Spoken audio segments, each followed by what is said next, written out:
Hey everybody, I am feeling a little bit better. I look pretty crazy.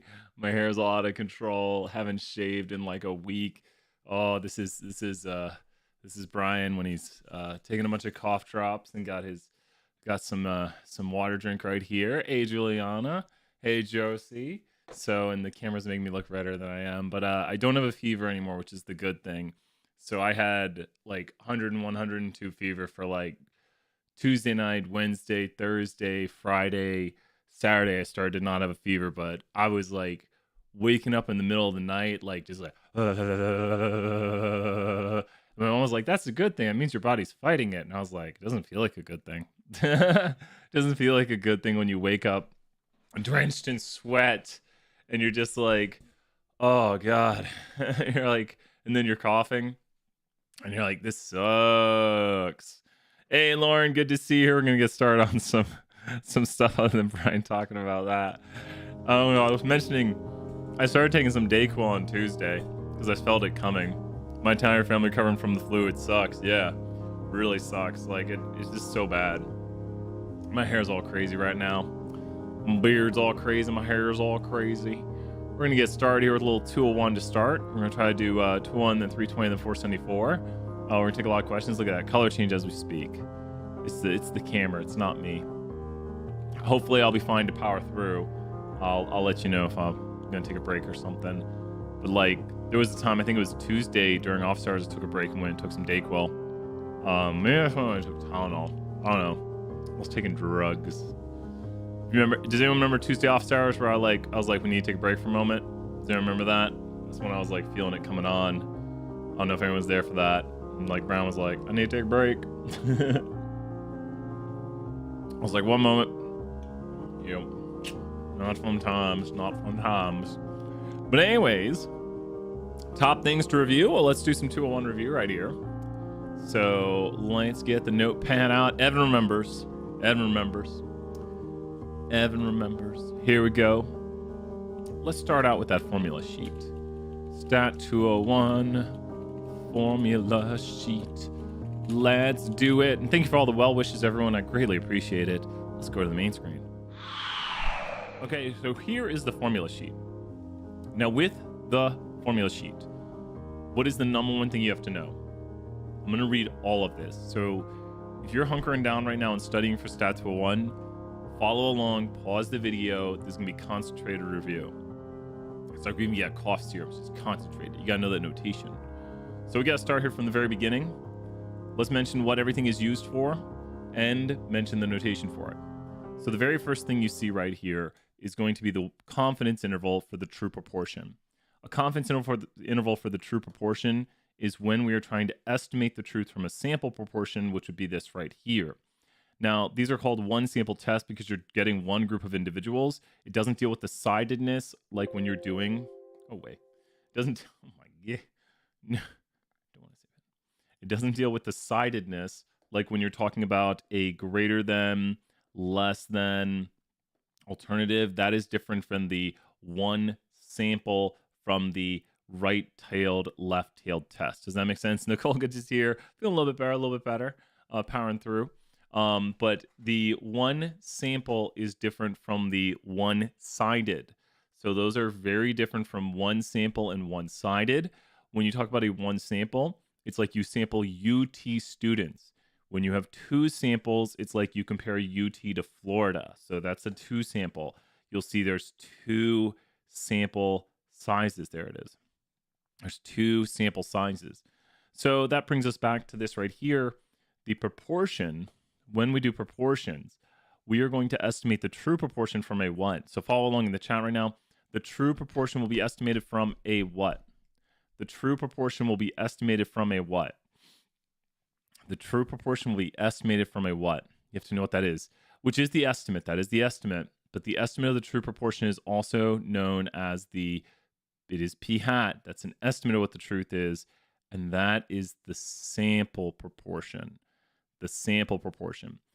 So we have the sample proportion right there, which is also found. We should know the sample proportion is p hat, which is equal to x over n, which is saying like if we went out and talked to 300 UT students in Knox County, what would p hat be? So go ahead and find p hat. Good to see you here, Chase. What would p hat be in this example? So thank you, Lindsay, right there. I appreciate that. What would p hat be in this example?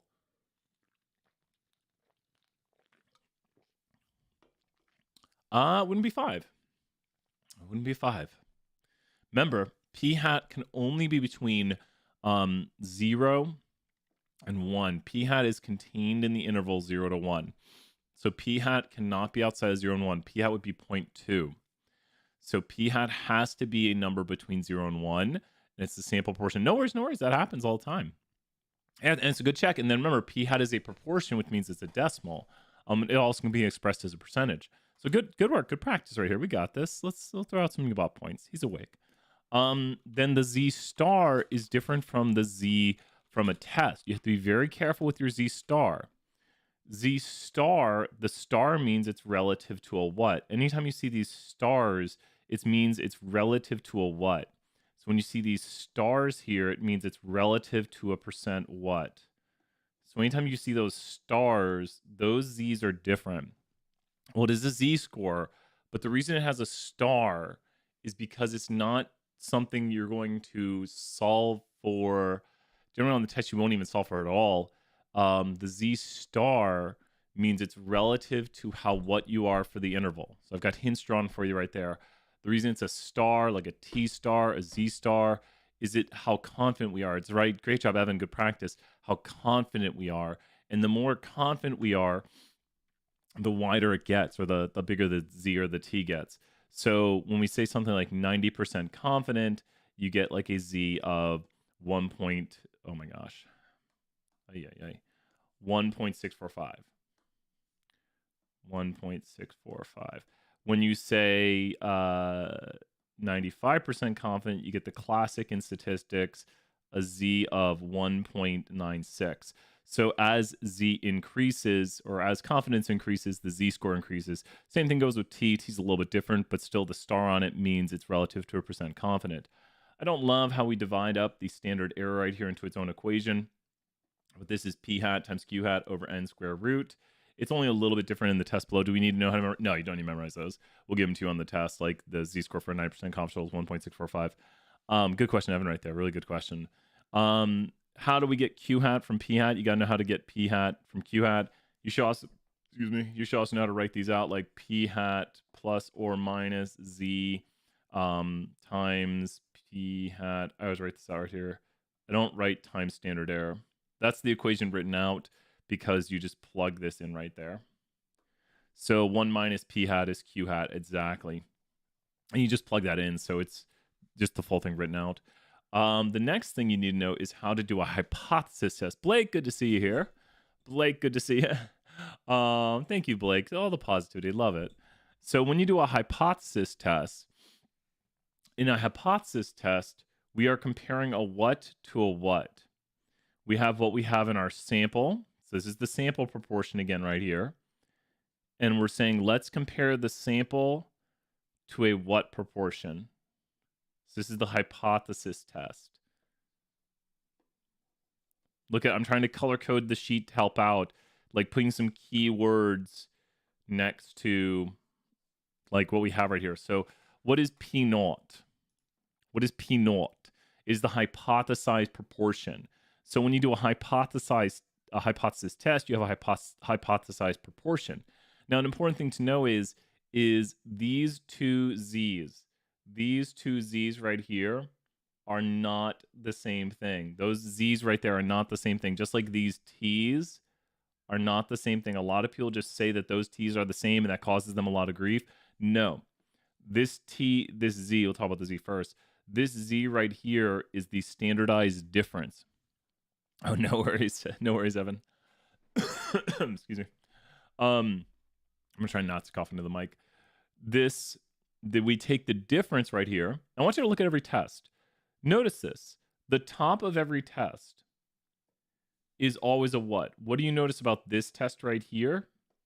When you test a proportion, when you test a mean, when you test the difference between two means. We'll just look at that right there, which is really all that matters. What do you know? It's just a difference. And then you take that difference and you will standardize that difference. So in every test, you're always taking a difference and then dividing it by some standardizing metric. So it really depends on which test you're doing, and the standardized metric is given to you on the other side of the screen. Once again, I don't love how we break it up, but you can see right here, if you were to write out the test for this one right here, I'll put a little star next to it. It'd be p hat minus p naught over p naught q naught over n. If you're wondering why we use p naught on the bottom instead of p hat, it's because p naught is and I literally just clicked one of my buttons by accident. P naught is assumed to be the truth, and since P naught's assumed to be the truth, we will use the truth. So how do we get Q naught? Does anyone know how to get Q naught from P naught?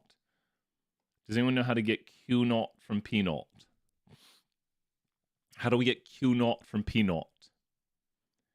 How do we get Q naught from P naught? So if you have P naught, how do you get Q naught? Q naught is 1 minus P naught. Exactly. And so the biggest thing, I think what's really tough for people is like listening to a problem. So whenever, great job, Josie, right there. Excellent work, everybody. So you have to be able to, and I want to point out some resources for you because I'm trying to go a bit today, but who's been going to the review 3 page? Has anyone been going to the review 3 page? And thank you for all these answers right here. Has anyone been checking out the review 3 page? I seriously need to get hair because my hair is like in my face all the time now. So on the review 3 page, if you go to any of the questions, especially down here on the review questions right here, and if you go to testing a proportion,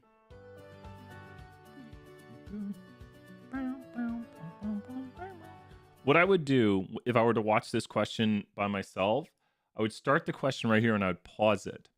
It is generally believed that 75% of college sophomores recycle.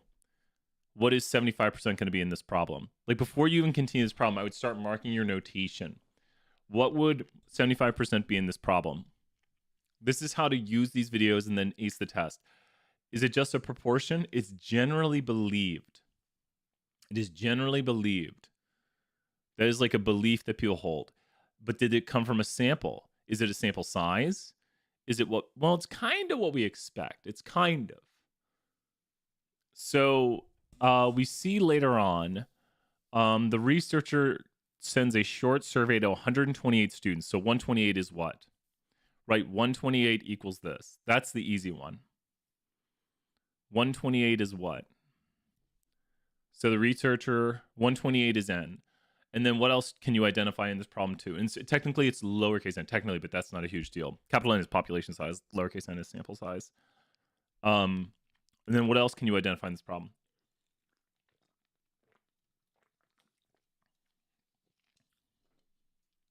I'm drinking strawberry passion fruit water. What else can you identify?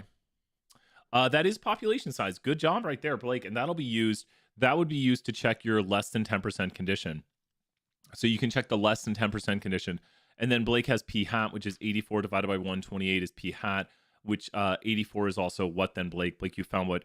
And then Evan, you figured it out.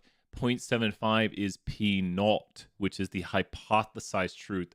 From here, you can plug and chug everything in. We got to throw 1,000 points at tag team champions of the world right there. Q naught solved for. You can solve for Q hat now. Once you have all the notation down, does everyone see kind of how with all the notation in this problem that you can just stomp through it? You can just be like, let me check my conditions. Condition 1, random. Condition 2, less than 10%. Condition 3, at least 10 successes, at least 10 failures. What's up, Hunter?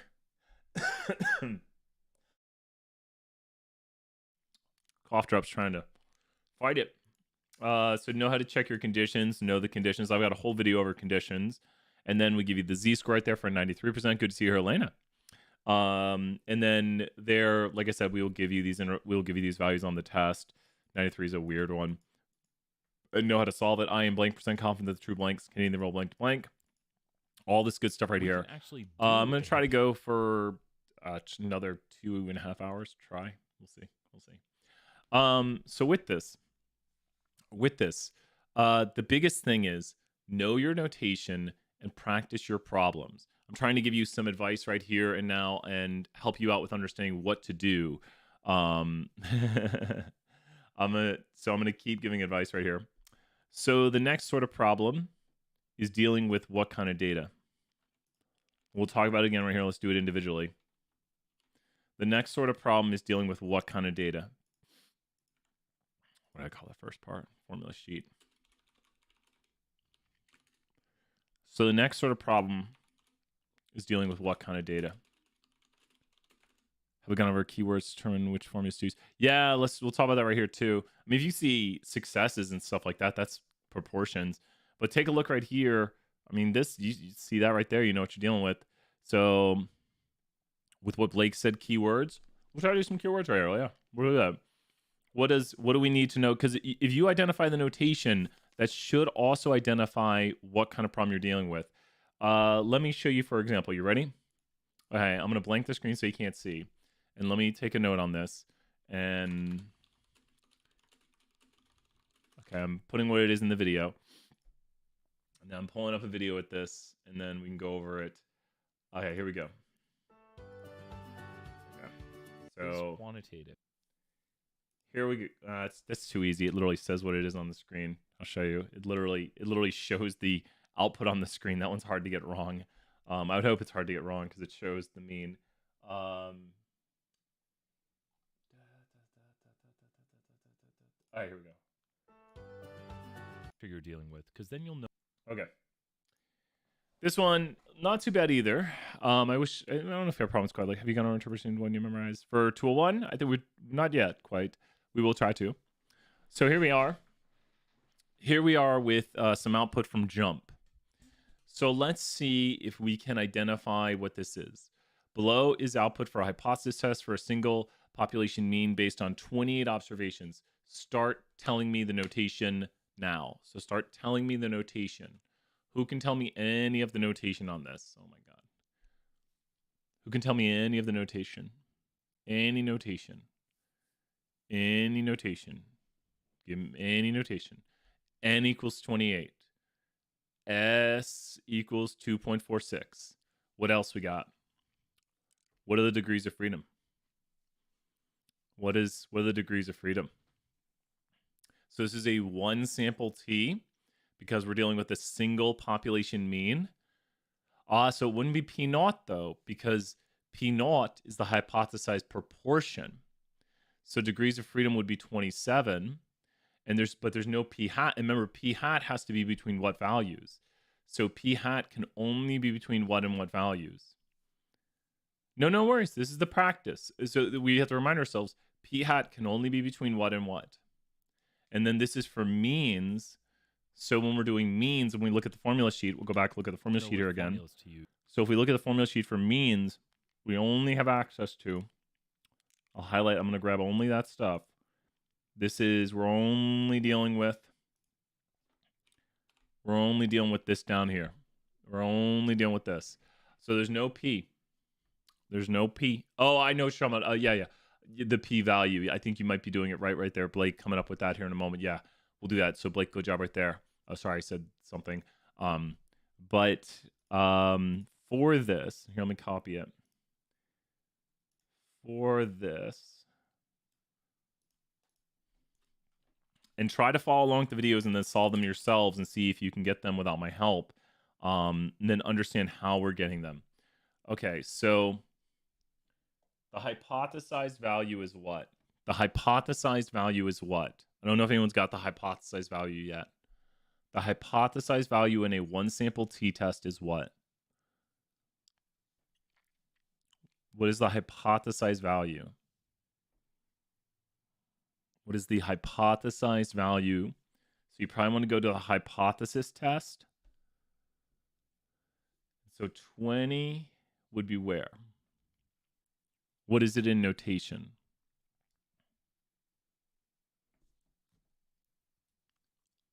I'll give you a hint. It's not P naught. It's mu naught. Mu naught. There's right there. So because we're going to take the sample difference, or the sample and its difference from the hypothesized value. So what is the actual, and I hate that it says actual, but what is the estimate? The estimate right here, it says actual estimate. I hate that it says actual. It sounds like it's true. But what do you think the estimate is? The estimate of the mean. So the estimate of the mean is probably the what. That is y bar. That's the sample mean. There we go. And then the standard deviation is quite clear what it is. It's just the standard deviation S right there. And the sample size is 28. And that's right there. And then degrees of freedom are n minus 1. And that equals to 27. And then the probability, well, it wants the t statistic now. So the t statistic, we actually have to go in here and solve it and take the value of 18.6286 minus 20 over, and then 2.46484 over square root of 28. Oof, it's messy. So the standard error, could make numbers pretty. Oh gosh. 28 square root, then 2.46484 divided by 0.4658, and then 6286 minus 20 and divide by. So negative 2.944. Could have about guessed that.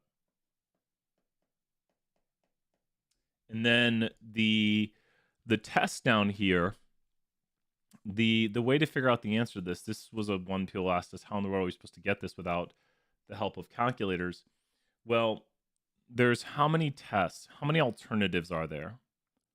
How many different alternatives are there that we do? Does anyone know how many alternatives are there? There are 3 alternatives. So if there's 3 alternatives, and great job, Evan, right there. If there's 3 alternatives, we've shown you the greater than alternative. We've shown you the less than alternative. And we're asking you for the does not equals alternative. So does anyone know how to get this one right here? Which I already used that color. Just delete it. How would you get that one right there?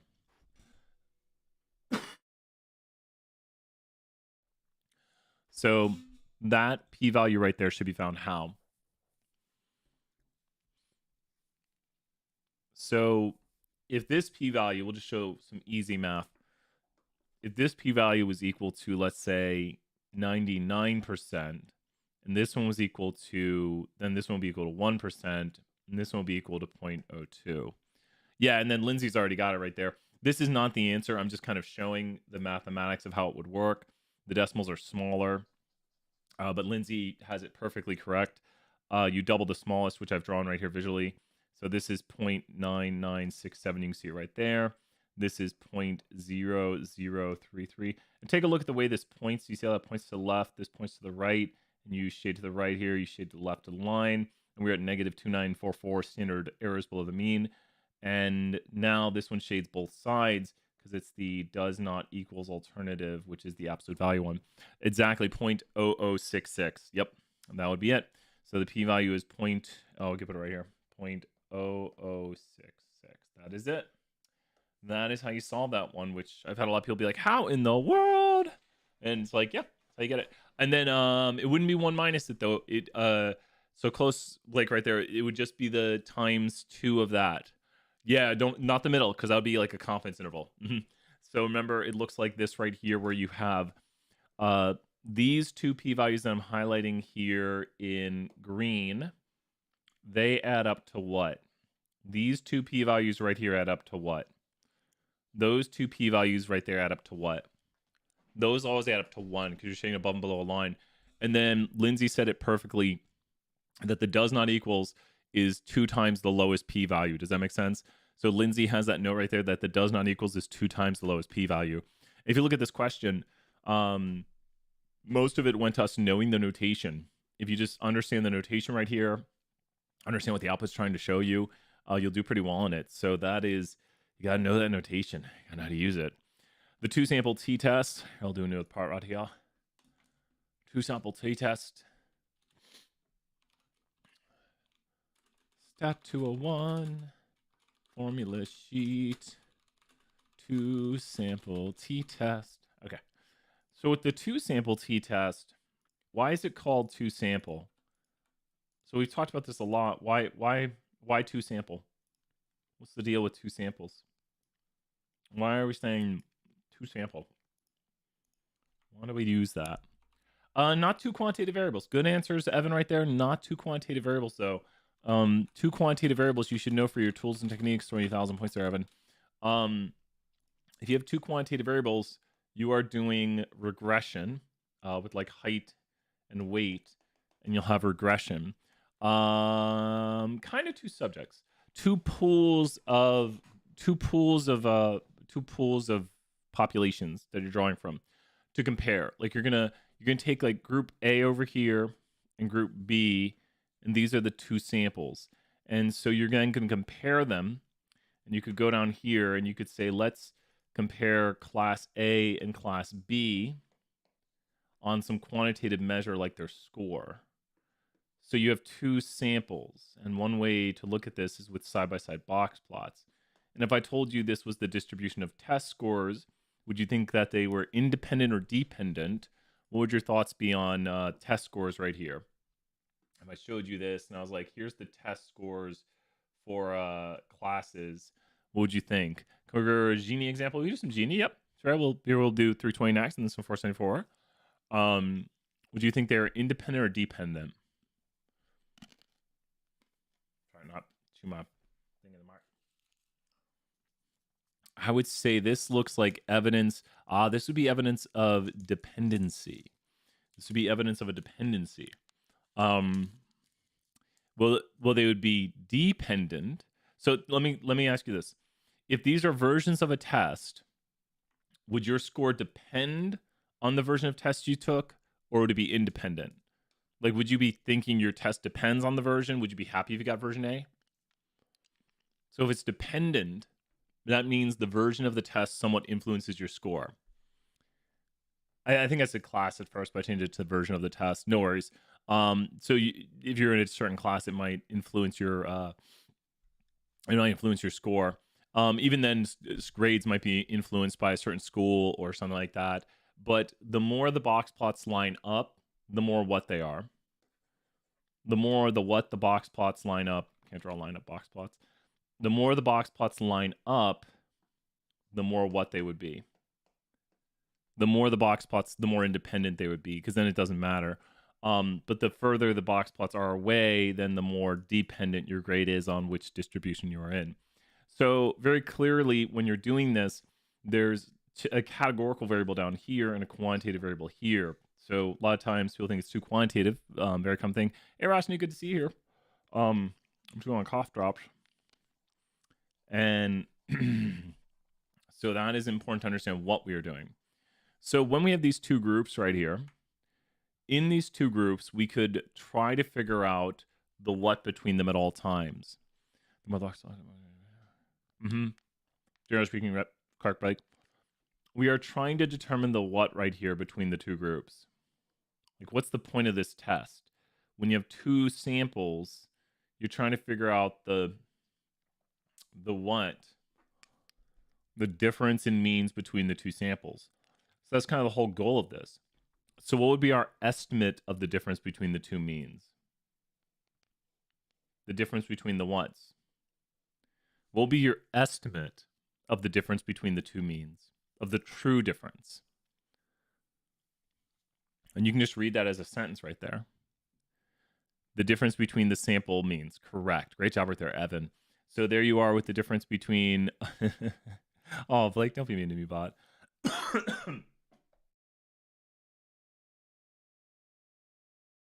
Yeah, we'll do some... as long as I can make it, we'll do some 474. I'm sorry, everyone. Like, sometimes I have to cough and I can't control it. So, yeah. Exactly. I've been muting when I've been coughing, but sometimes it hits me. What's the point? What's the point of this? What is the point of this? What is the point of the T star degrees of freedom? What is the point of that?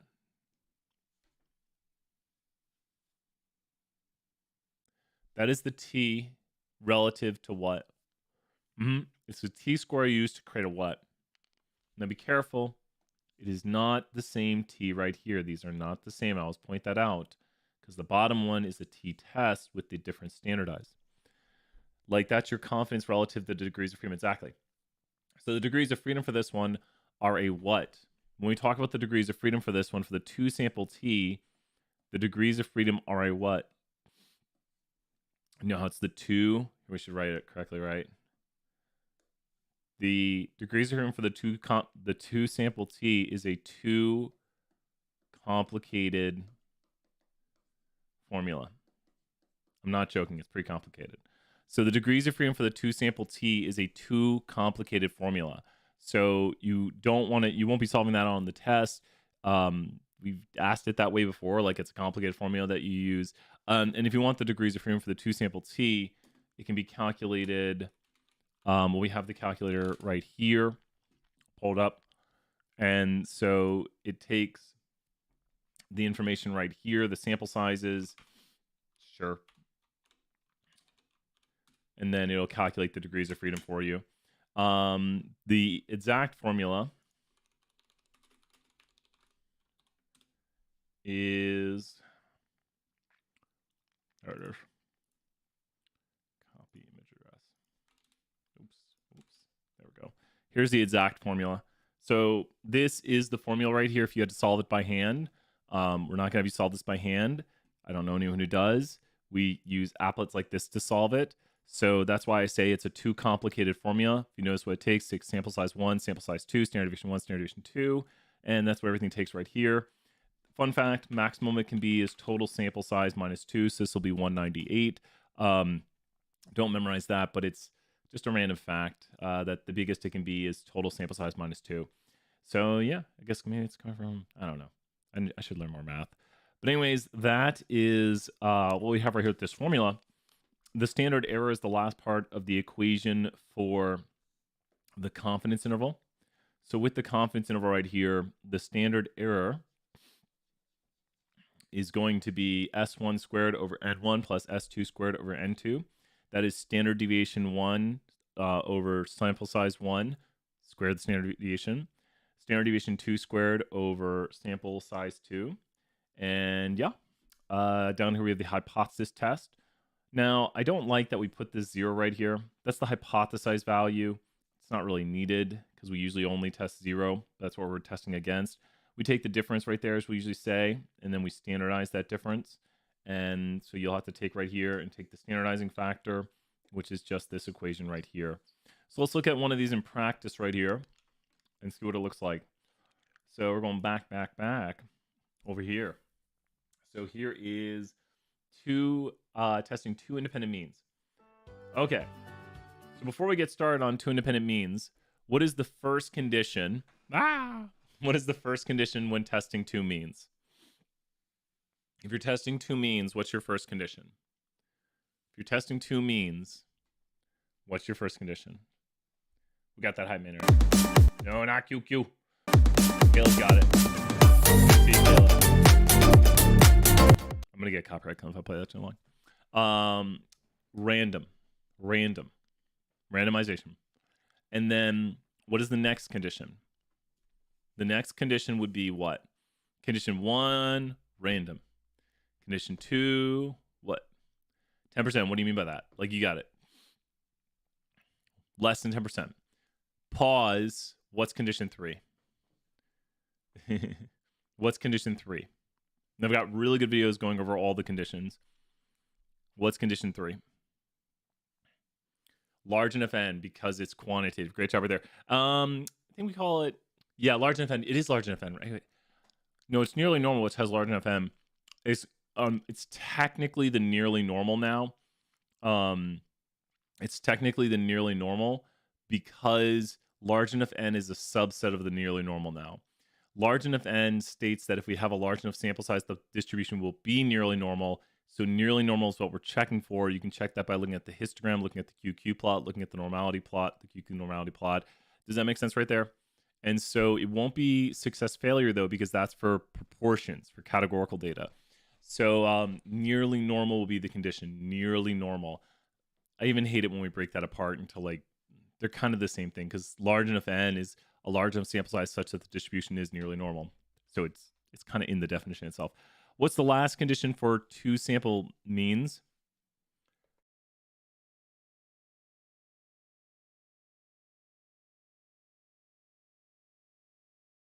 I think I sound the old ones. I think I sound there wasn't the Kahoot, so it's not up. Independent. What does that mean, Lindsay? What does that mean, independency? What does that mean? That if we're going to compare group A and group B, what does that mean? What does that mean? So what does that mean?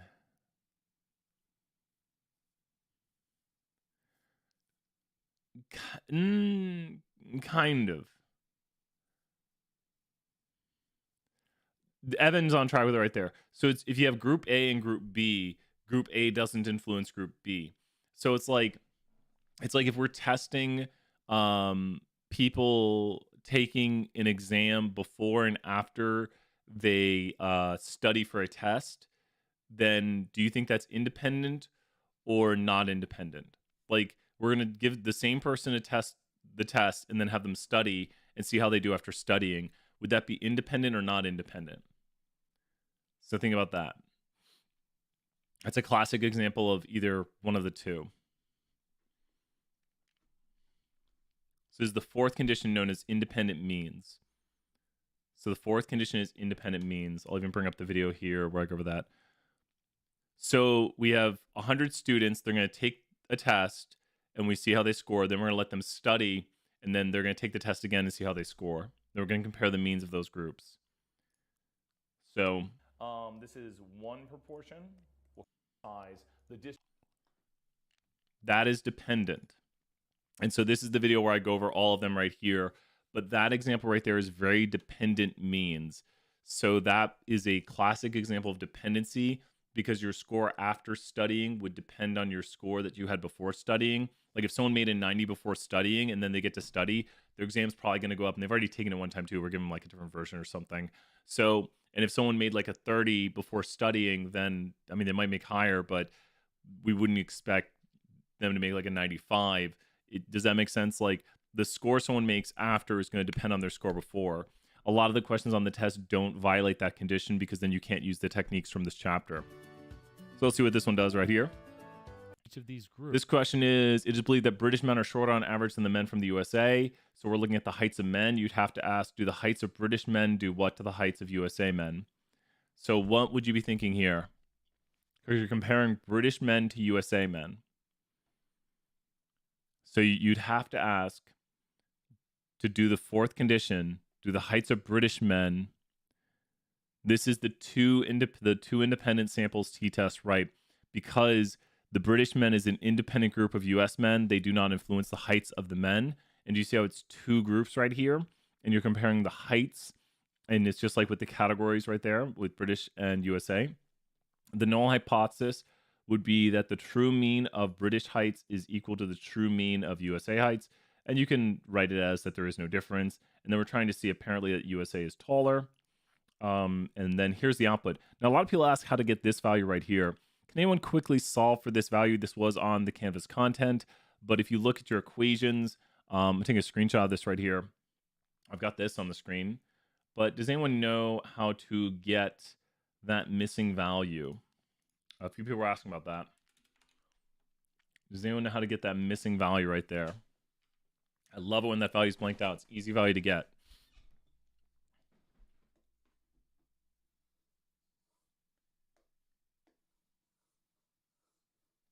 So use what I've listed above right there. So I think you're right, Lindsay. And how'd you get that, Lindsay? Lindsay looks to have done it very quickly.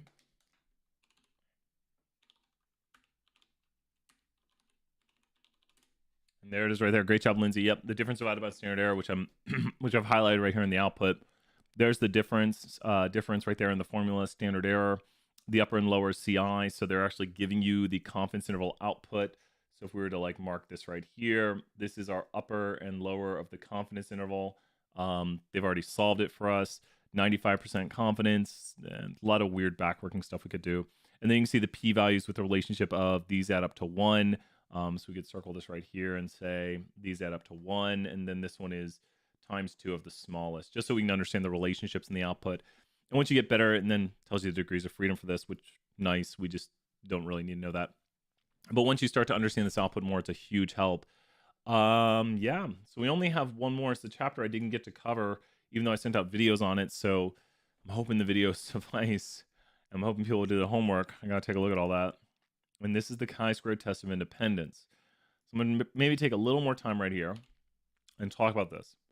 Okay. So this is a mini lecture on chi-squared. Mini lecture on chi-squared. And then we might switch to different class here after this. Okay. Chi-squared, the vibes are... Oh, thank you so much. Yeah. I was like, that's what my wife told me. She was like, yeah, lots of videos.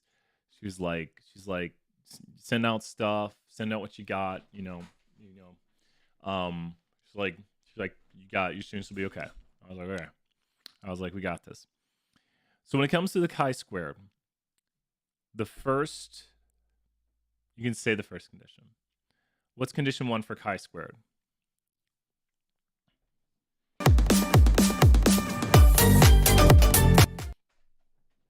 Condition 1 for chi-squared is random.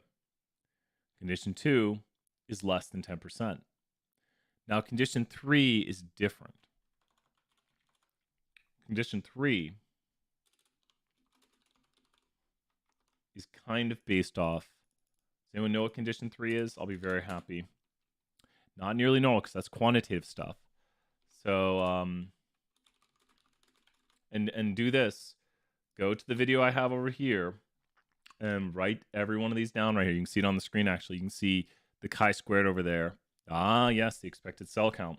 So go to this video right here and write them all down. So that way you can see random and 10% are the same for each one, but when you get to condition 3, you have to pause. And then the third condition is expected cell counts need to be greater than or equal to 5. And then the fourth condition is count data. So definitely check out this. If you're just seeing this now for the first time, I'm hoping maybe some people are. Like, these are my videos where I make no jokes. I'm super serious. And I go through each one of these tests and give like a lecture on it with examples and go through all the notation like we're doing here. So it's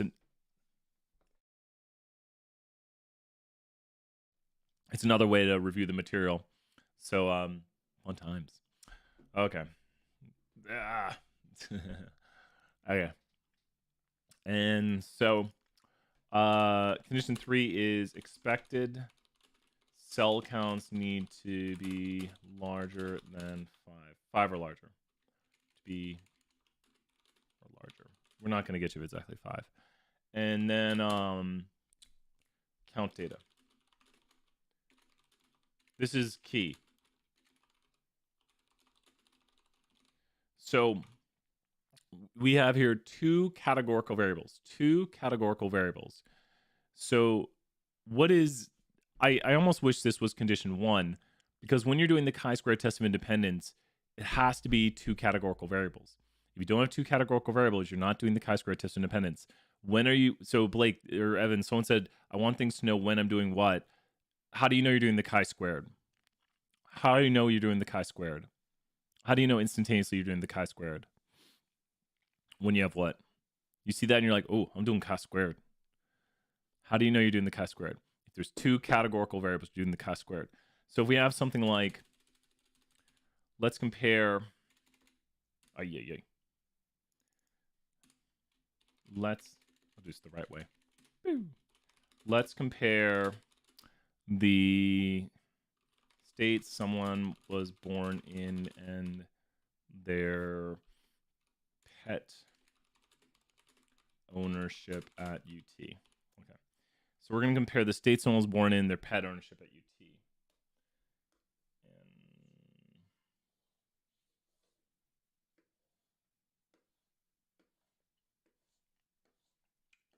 Good. And let's go here. Florida, Tennessee, North Carolina, and New York. Got here.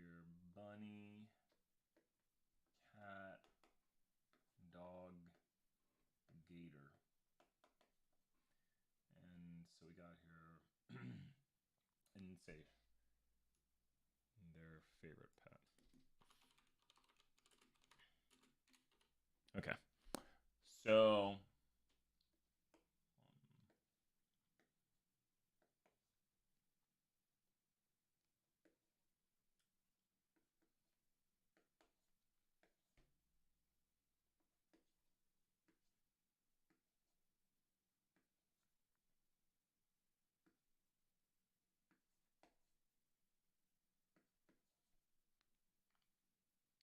okay. There we go. So with this, we asked people what state you were born in, your favorite pet. Florida loving some gators. So with this, what we need to do here, and we don't have this right now, this makes it a little bit fun. I should have made it a little bit smaller of a problem. Do I need to know how to interpret the jump? Yeah, I would know how to interpret some jump output. I should have made this jump output. I could have made a jump output pretty easy.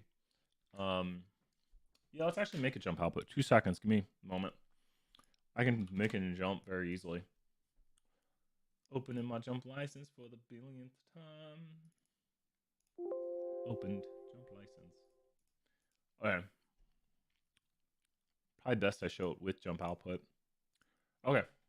So, paste with column names. Here we go. State born. Fave pet. Count. Okay, so TN, New York, Florida. Yeah, let's only do that. And then bunny. No, you don't hear him. Boop, boop, boop. Bunny, bunny, cat, cat, cat, dog, dog, dog, gator, gator, gator. 12. Yeah, got a bigger sample than that. 85.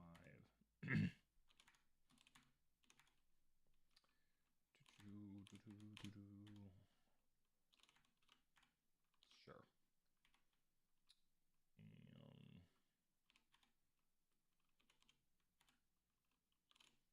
Okay. There we go. Let's go ahead and analyze fit y by x. Let's see if someone's favorite pet can be explained by the state they were born in. And here we are. And you can see Florida really, really likes what's. Look at the graph right there. You got some orange, which is weird. But pet gators, zoos, maybe. You can see Florida really likes gators, and that's where the big differences are coming from in this.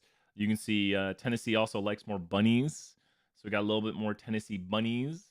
Let's go here and analyze this data right here. And let's see, do we have at least 5 expected cell counts? Now, to get the expected cell counts is row total times column total over grand total. And I'm going to show you the easy way to solve this. So what you want to do is you want to circle what you want to find the expected cell count for. So I want to find the expected cell count for New York cat. Does that make sense? Take a moment and see if you can find this. What would be the expected amount of New Yorkers who like cats? So can you find that? I'll put it on here.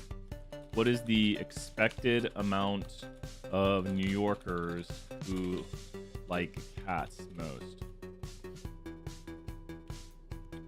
You really find it that quick, Evan? Wow, you practiced this chapter if you did it. Not that hard to do, right? Jeez, it's Evan and Lindsay. I am proud. I'm throwing you 10,000 points. The fact that you can do it that quickly and accurately is very good for the test.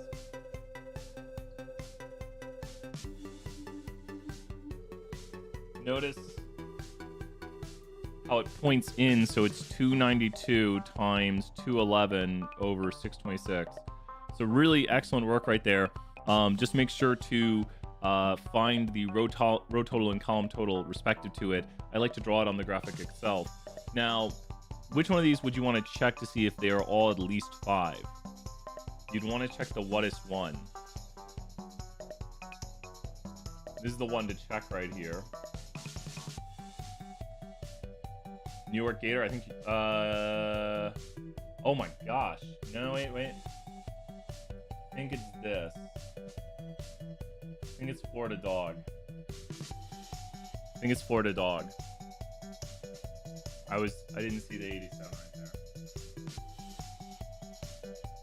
Because this is the smallest row total, and this is the smallest column total, and we want to multiply those numbers. So don't worry about the numbers inside, like this 2 right here and this 2 right here.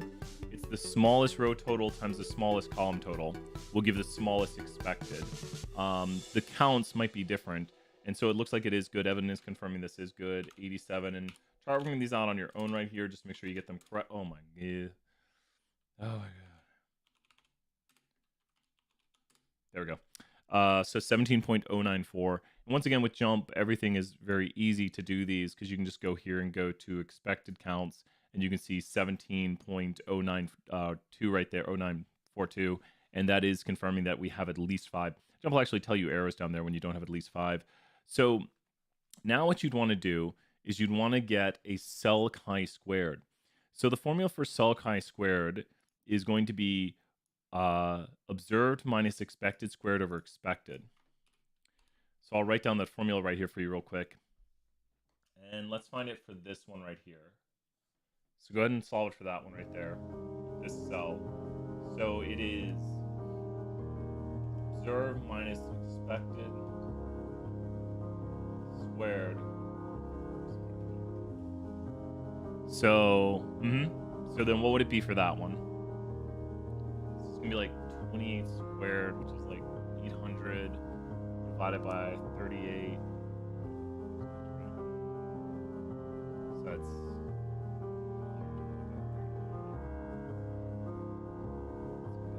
28, 27. Blake says, or Evan says 27. Nah, it's in the numbers.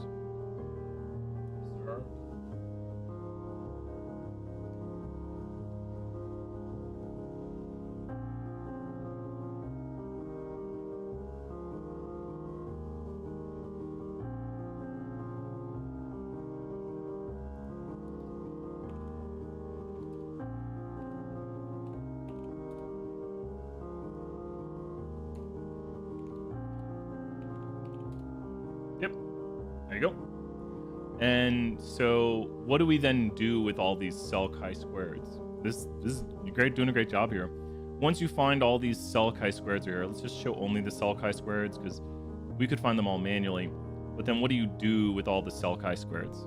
You take the sum of them. So if you see all these right here, you would sum them up and that gives you the Pearson. Like you go to my Pearson to do your homework. If you add up all these values, all those values, you'd get 448.479. Now what you actually have to do, which we don't have to do because we got jump, is you would take this and you go over to a chi-squared applet, and the chi-squared applet has what the degrees of freedom. Now, this graphic right here is a 3x4. If something is a 3x4, it has how many degrees of freedom? I know the answer now. 3x4 has how many degrees of freedom? The answer is not 5.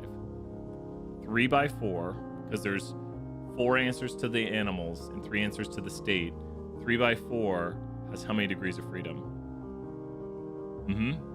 It'll have 6. It'll have 6. So there's the 6 right there. So you ready? This is the trick. You ready? 3x4. What do you see me doing with my hands? I wish I'd shown this in class.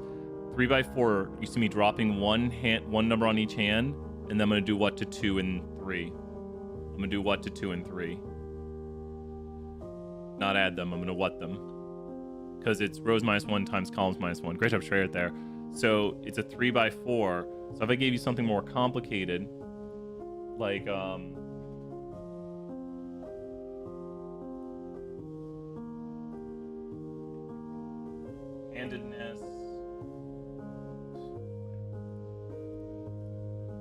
handedness by what are the degrees of freedom of this?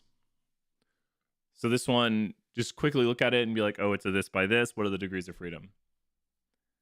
So I just want you to look at it and be like, okay, this is a 2x3. There's 2 degrees of freedom. Does that make sense? So it's a 2x3. Drop one finger on each hand, and then multiply. Hey, what's up, Wes? No Kahoot, but because I was worried if I start the Kahoot, I might have to stop. I've been coughing a good bit, and so I didn't want to like start and stop the Kahoot. And then I'm gonna try to do. We're gonna be doing 320 here in a moment, but we've been talking over. And good to see you, Wes. So there you go. There's that. And so once we get all of this output right here, we then find the p-value, which once again, the p-value being low means we reject the null. Now, I guess I should put this, one of the things we see a lot, and we'll finish off with this. Oh, I didn't mark chi-squared. Oh, I did mark chi-squared. Wow. Oof, that's bad when I'm like forgetting. Stat tool 1. Interpretations. To use the Pearson value. Pearson. Technically, in practice, it's not a huge deal, but we use the Pearson on our class. It's I think I looked up the documentation on it. It's like it's not that big a deal which one you use. It's, Rock would say. It doesn't matter. But use Pearson. 2 seconds.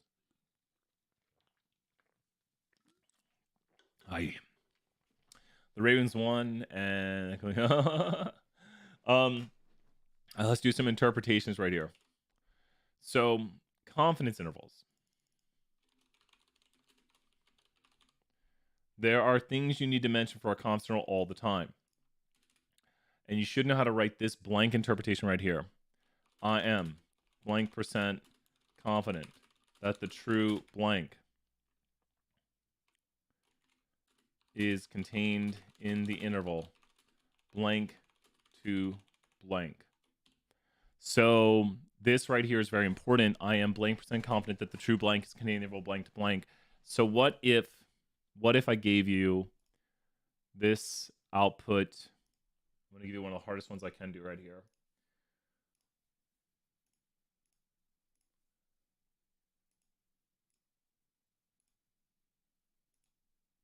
Okay. If you can interpret that, you probably understand this well. What does that mean? If you see what I analyze right here, I'll show up at the top. What does that mean? Interpret that interval. This interval right here would have been 320 my time. What does this interval mean?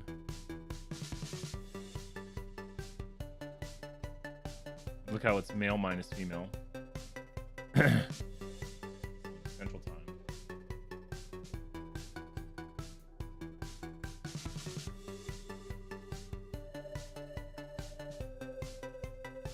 What does that mean? One of the tougher intervals to interpret. Look at what we analyzed. I am 95% confident that the desired weight. But what of the desired weight?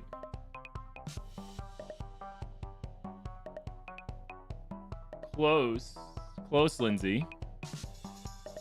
But you're very close. Good answers. Good practice.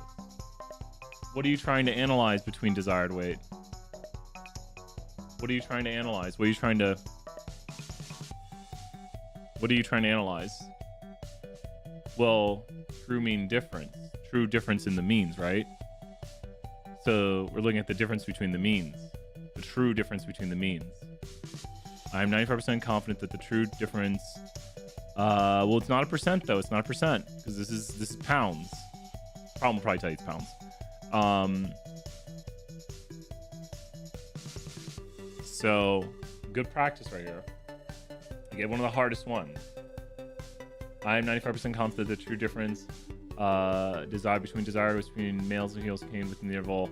But since the interval is positive, and that is correct right there, Evan, you might get full credit for that, but you might also want to add, since the interval is positive, there's evidence that what? That males what? Think how males are first right here. It's male minus female. I'm 95% confident the true mean difference of desired weights by gender is contained in the interval. And then you might, Lindsay, that's pretty good right there. And then you might add, since the interval is positive, there is evidence that males want to weigh more on average. Does that make sense? That males want to weigh more. Not that they weigh more. Remember, this is desired weight, or you could say desire to weigh more. Like you could use the language of the thing. That males desire to weigh more. Does that make sense?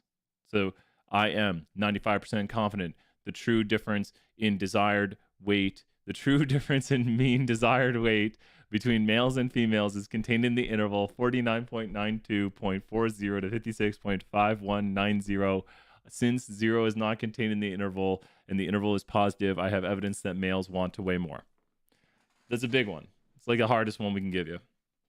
So much easier ones are things like this right here. Like this is just UT students. So what does this interval mean right here? So do you know, I think there's like 4 of them. That's why I'm doing them here at the end. What does this interval mean right here? And this is like UT students. So what would this one's easier. This one, like, I feel like you shouldn't have any problem with. This one's not really tricky. So I'm gonna do one more of these with the other. I saw one class got like a breakdown of how many of each type. They did? I could try to find that and send it out. If you let me know which one it is, I'll contact the instructor. I mean, I don't think it's too bad if we say that, but I mean, I think we should put that out there then. I don't think it's that big of it. I think there's 4. Sorry, I've been a little bit out of the loop. Been applying everything I can, but I think we should put that out there as a general thing, but I don't think it's that big of an advantage. Man, if you want to know, I can tell you. If other people know, then obviously we can tell. So,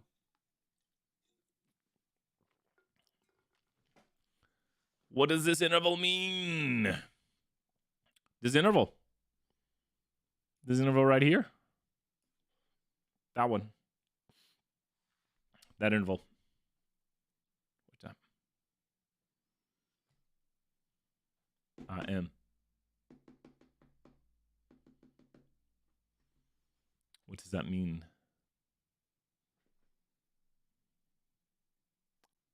Thoughts on it? Music. I am.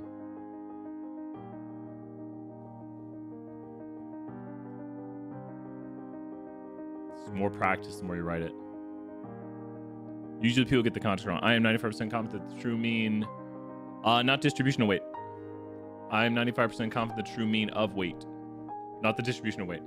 The true mean of weight is contained in, because we're trying to estimate what is the true mean of weight. You see, this is where I get to check things. This is good. Good practice right there, Evan. That's where we get to check and be like, I am 95% confident the true mean of weight is contained in the interval. You can say for Saskatchewan students, the true mean of weight. And then,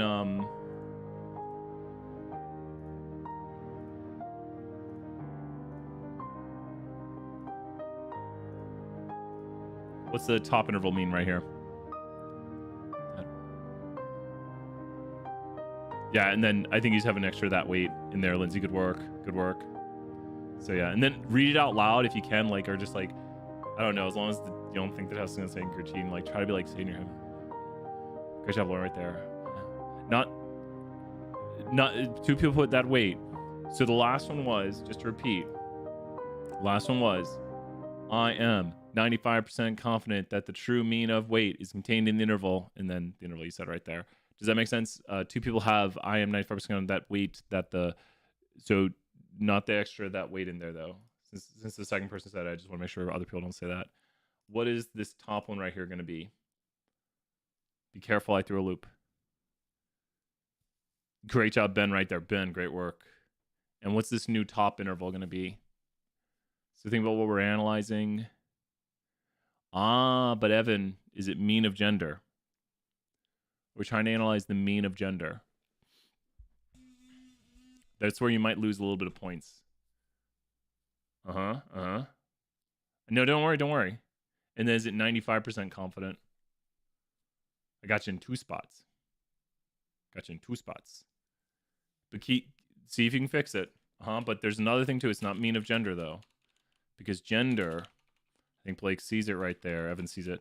I'm 90% confident that the true proportion of, but is it of gender?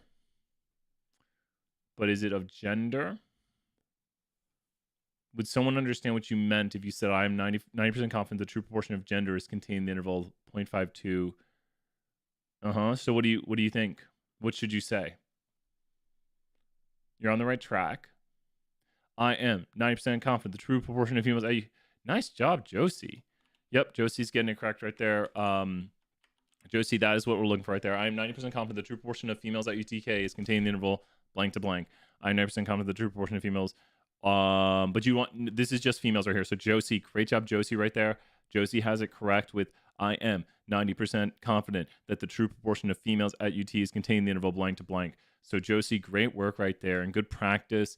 Just when you get it down, when you see it a few times, Josie, does it click when you see it now? Like when you see that, you're like, okay, I know how to read that. I know what it means.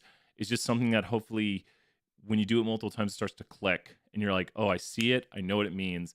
Good to see you, Evan. Thank you so much. We're going to be going to the next review section here in a moment.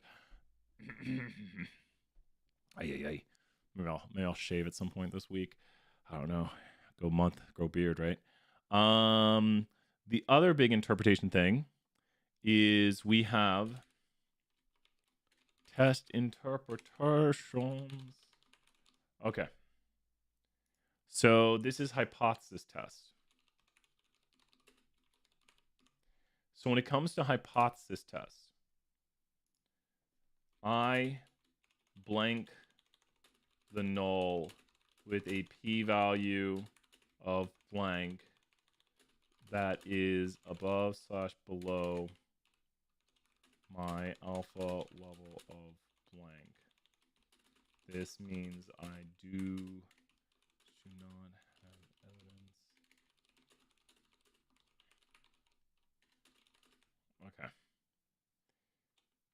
Okay.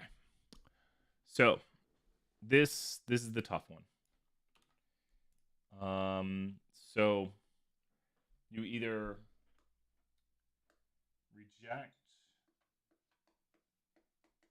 or fail to reject. Oh, let me write that. I'm not gonna be able to make it look pretty if I don't write it out. So you either reject / fail to reject. And those are the options there with the null. With a p-value of, I'll put here p-value. Just put your p-value there. And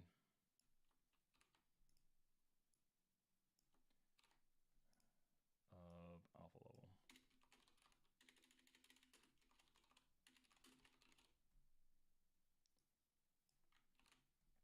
This means I do not have evidence.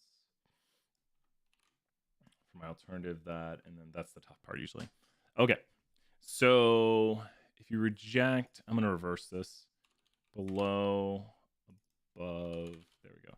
Now it's in order, and the reason, if you reject, it's because your p-value is what? If you reject, it's because your p-value is what? If you reject, it's because your p-value is what? When do you reject? Below alpha, right? So that's in order now. So if you rejected the null with a p-value of blank that is below alpha, that's the way it goes. And this means you what for the alternative? If you reject the null, you what for the alternative? So if you reject the null, this means you what?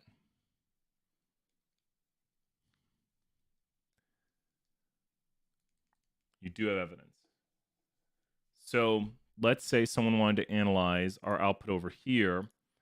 They wanted to test to see if there is a difference between what males and females want to weigh. So this is the output we just did earlier, but with the interval. And someone wants to test to see if there is a difference between what males and females want to weigh.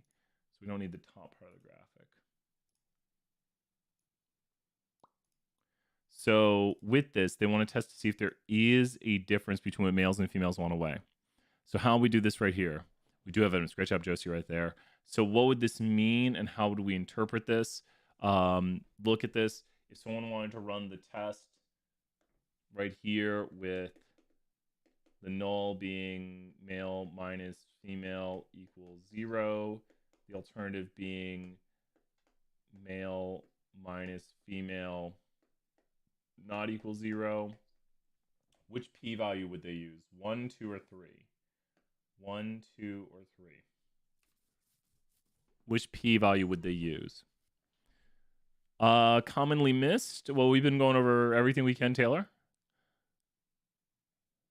So which p-value would they use right here?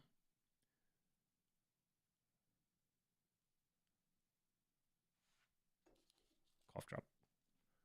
Which p-value would they use?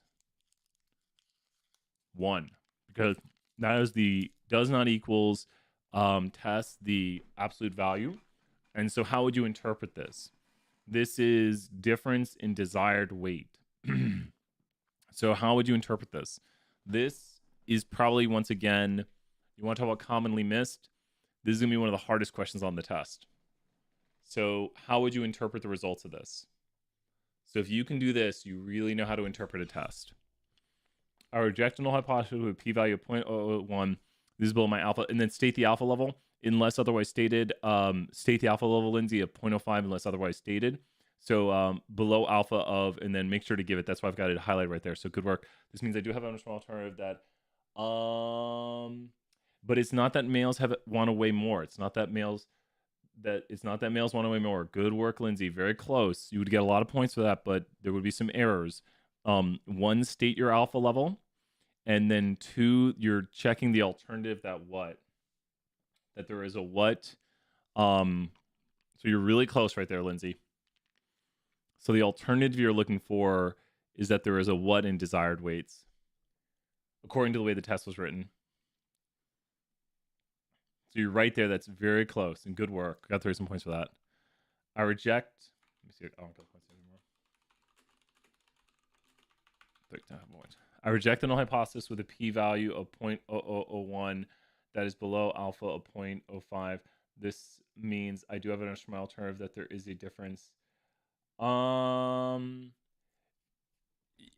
Very close. Just a little more context at the end, it'd be perfect. There is a difference in what males and females desire to weigh. There is a difference in means of what males and females want to weigh. No, it's pretty close right there. Like, I don't think we have to say as long as you say what the alternative is, you're fine. Like, some people might even say what the null is. You could say the null that there is no. I reject my null that there is no difference. If you want to be an all-star, give context to the null. I reject the null that there is no difference between the true mean of males minus the true mean of females with a p-value of blah, blah, blah, 0.001, which is below my alpha level of 0.05. This means I do have evidence for my alternative that there is a difference right there. Does that make sense, Lindsay? That's a tough one. An easier one is going to be something like, let's look at this one right here. Not that one, we just did that one. Let's look at this one here. This one is actually a bit easier, and I'm glad we're doing it, because this one, what is the null hypothesis for the chi-squared? The null hypothesis for the chi-squared is very easy to remember. It's that the what is what of the other. I haven't communicated well. Here's the answer.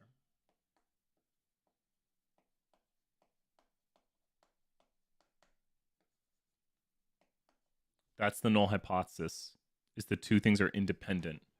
Does that make sense, Lindsay? So the null hypothesis, and Blake's got it right there, is they're independent, and the alternative is not independent. Easiest way, chi-square test of independence. So think about this. What are you going to do to the null here? So what are you going to do to the null here? Can you write out the interpretation of this one? And what would it mean? I think this one's a little bit easier. So what would you write out for this? Great job, Lauren. What would you write out? So what are you going to write out? So look at the p-value down here. Here's the p-value. So you would say, I what? Do you reject or not reject the null? What do you do? The Pearson has your p-value. I reject the null with a p-value of 0.0001, less than 0.001, which is less than my alpha level 0.05. Doesn't mean we do have independence. Make sure to say I have what? Well, and the null is that they're independent. The alternative, do you have evidence they're independent? But the null is that they're independent. But the null is that they're... Oh, here 2 seconds. I'll be right back.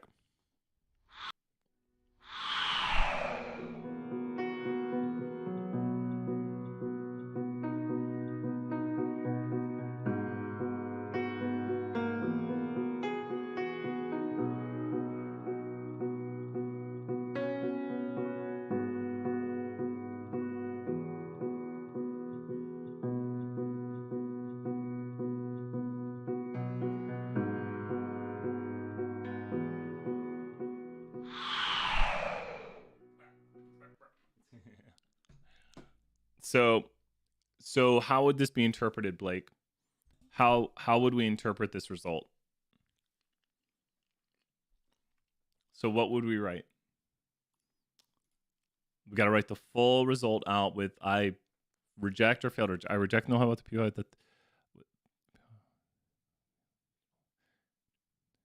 that what or not. Good job right there, Lindsay. That explain a little bit. That would be perfect. That what or not independent. And then you just basically have to say, Lindsay, you've got it. That's great work, Lindsay. We got 3 more points for that. That is it, Lindsay. And then just like, what would you say are not independent? Yeah, do the context. All data needs context. You're right there, Lindsay. You'd probably get most of your points for that too, though. That the pet someone likes and the state they live in are not independent. And then you might even say, like, if you really want to go the extra mile, you could say it looks like people in Florida really like gators. Like, I mean, if you have access to look at the data, but you at least have evidence of non-independence right here. So yeah, and that's a lot of good stuff right there. So that is we'll do one more. Do one more interpretation of a test. All right, 320 now. Let's say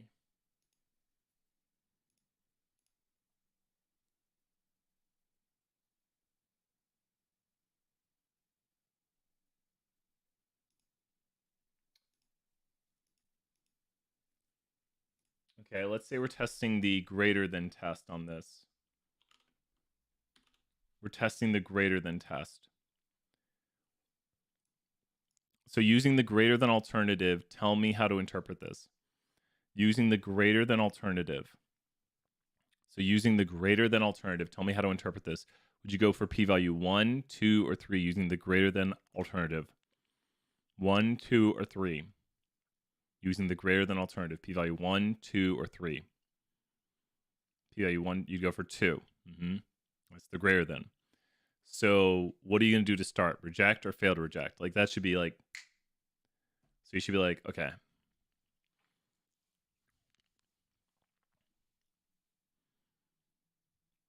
What would you do? I'm going to do some 320.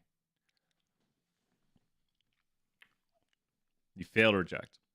So I failed to reject the null hypothesis. A little bit better. I'm on cough drop. I got literally a bowl of cough drops here. And I've got some juice drinks. So I'm trying to struggle through. I get 70% power, powering back up. And so I failed to reject the null hypothesis with a p-value of 0.3990, which is above my alpha level 0.05. This means I do not have evidence for my alternative that the average student is what? This means I do not have evidence for my alternative that the average student is what? Thank you, John. This means I do not have evidence that the average student is what? I do not have evidence that the average student is what? I do not have evidence that the average student is what? That's mu naught. I do not have evidence that the average student is greater than 67.7 inches. I do not have, because that's the hypothesized value. Is, yeah, the average student is greater than that. Because that's greater than, and then it says T right there, but the T is the standardized difference from the estimate in this. So we're trying to see if the true mean is greater than the hypothesized value. So in good work, Lindsay, it looks like you got it down. And if you want, check out some 320. We're about to do a little 320 here. So I'm going to switch topics. But email me questions if you got it. Put them in the Discord. Heading back over here. Okay, little 320. Well, let's go check it out. Okay, 320, 320. How many cough drops can you have in a day? I'm figuring that out. It's not fair when you chew them, though. That's cheating. Okay.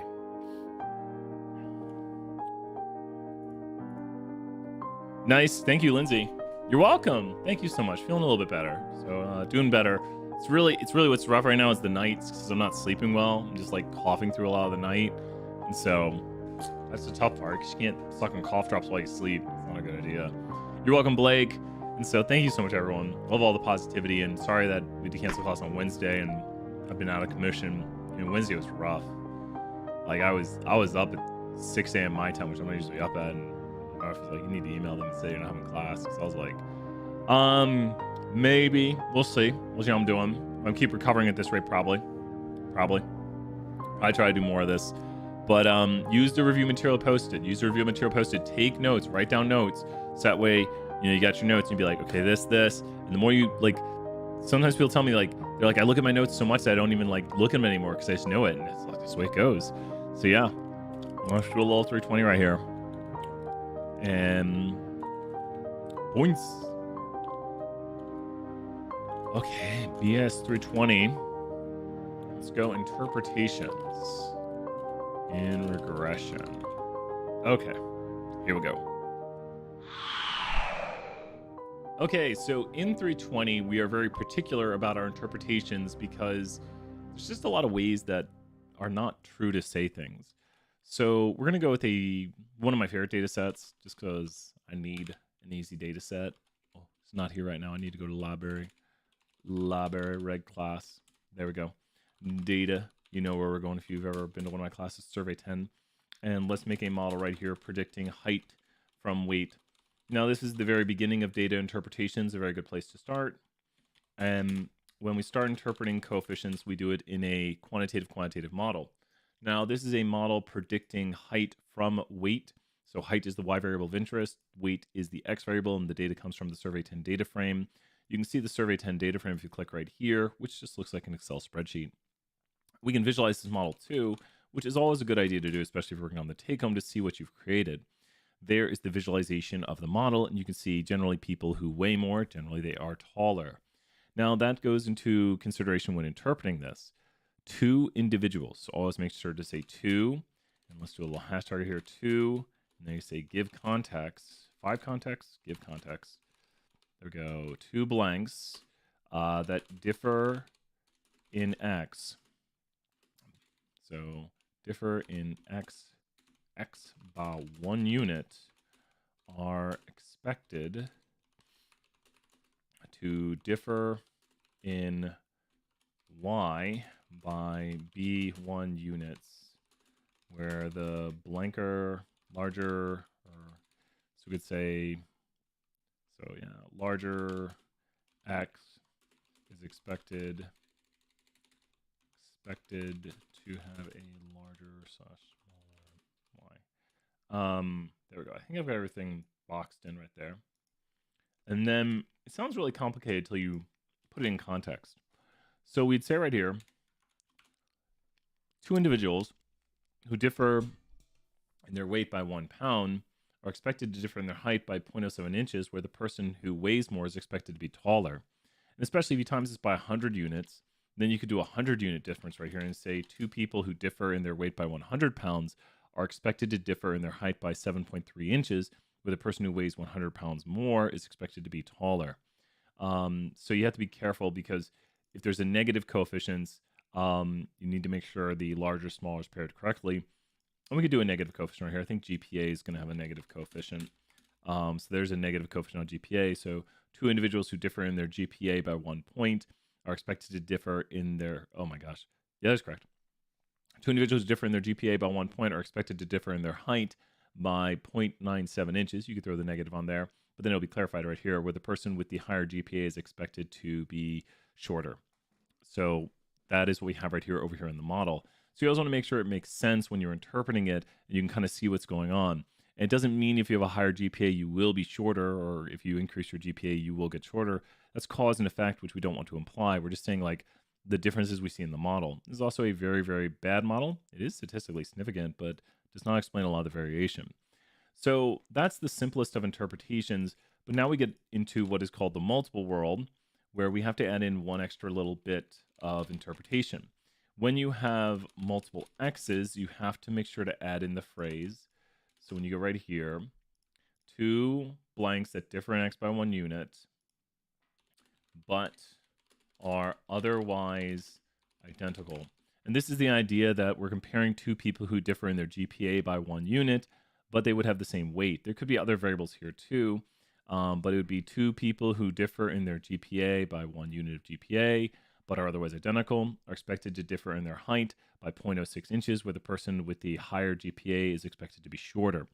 That, I think, drastically changed the coefficient of GPA also, and you'll see that in the multiple world, and that's what's important right here is we're doing it with respect to the other variables. So in the multiple world, you have to add in but are otherwise identical. What is the multiple world? It's when you have multiple x's in the model right there. So that is a thing to consider right here. So consideration 1, are you in the multiple world? When you're changing false, positive, false. Yeah, we do false. Are you in the multiple world? That was the first thing to consider right there. And now, going over here, our cough drop. Oh. So the next thing right here is also we have variables like gender. And when you include gender in a model, gender is a what kind of variable? Does anyone know in the chat? Gender is a very specific kind of variable. And what does it do? So gender is a what kind of variable? So now if you take a look at this, gender came in as gender male. That's because gender is an indicator variable. So we would have here, we have a very similar idea of what we're saying, but let's put here consideration 2. Is it an indicator variable? Now, when you have an indicator variable, you have to, it's a categorical variable that comes in indicating what level it corresponds to. So it's the categorical variable gender and indicates its gender male. And you have to compare it to the reference level. So the difference right here, so we'd say 2 blanks that differ in x by 1 unit. We're not going to say that. So we'd say here 2 blanks where one is indicator level and other is reference level. So we'd have 2 individuals where one is male and one is female, but they're otherwise identical. And that's what we have to see right there, because we're going to compare the males to females. Females are the reference level. Reference levels are the ones that come first and are not included in a model. So make sure you understand reference levels are what we compare indicators to. And since there's 2 levels to this variable, there will be 1 indicator variable. And that is the thing we have to consider when we're making models. This is also still a multiple model, so we have to say but are otherwise identical right here. And yeah, I think the next big thing to consider, this is a huge one, is it logistic? And this is a huge one that people get wrong all the time. Last chapter we cover. And so when you have a logistic model, you'll be doing something like GLM, gender, and height, weight, handedness, making an interesting model right here. And data equals survey 10, and family equals binomial. There we go. And so now we have a logistic model for us to work with the formula on the first line. So that's the formula of y tilde x variables. And you'll notice this is a categorical y. This is a quantitative x, and that is a categorical x. This is the data set we're working with, and this is the family binomial, meaning it's a 2-level categorical response we're predicting. And we use the GLM function for the generalized linear model. This can't be graphed. We can do a lot of other things with it, but let's look at the summary here real briefly and look at the coefficients. In logistic, the only thing you interpret is the sign. Do not mention the coefficient, only mention the sign. So do not mention these coefficients. So it'd be 2 individuals, who differ in 2 context, who differ in x by 1 unit. The one with the higher x is more / less probable the level of interest of y. And that's one. But we also have two different bond units. Oh, no, we can't do it that way. Two where, oh, wait. Oh, my gosh. But are otherwise identical. There we go. Where one is indicator level and one is reference level, but are otherwise identical. The one that is indicator.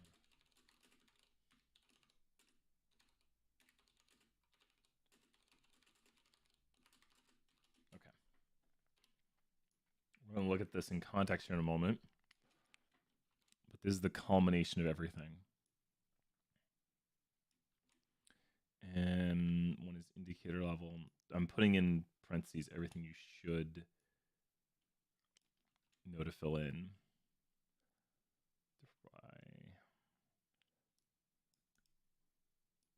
X by 1 unit. Okay. Higher X. We should say what that is also. Okay. Okay. Indicator level. Okay. So the first one right here is for quantitative.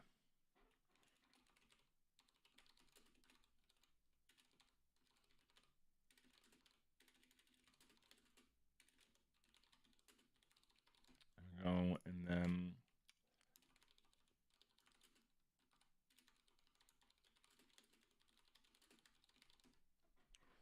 so the first one would be for height, where we'd have two individuals who differ in height by 1 inch but otherwise identical. The one who is taller is more likely to be male. We're predicting probability of male because gender is male-female for this data set right here. Show it off right here. Summary of survey 10 gender, and there's right there. And the level of interest is logistic last. It's just the way it does. It's alphabetical last. So probabilities are associated with being male. So two individuals who are otherwise two individuals who differ in height by 1 inch. Do not look at the coefficient, only look at its sign. Do not mention the coefficient itself. The individuals who are taller are more likely to be male. The logistic curve is not a constant like the linear curve. The logistic curve is a sigmoidal bendy curve.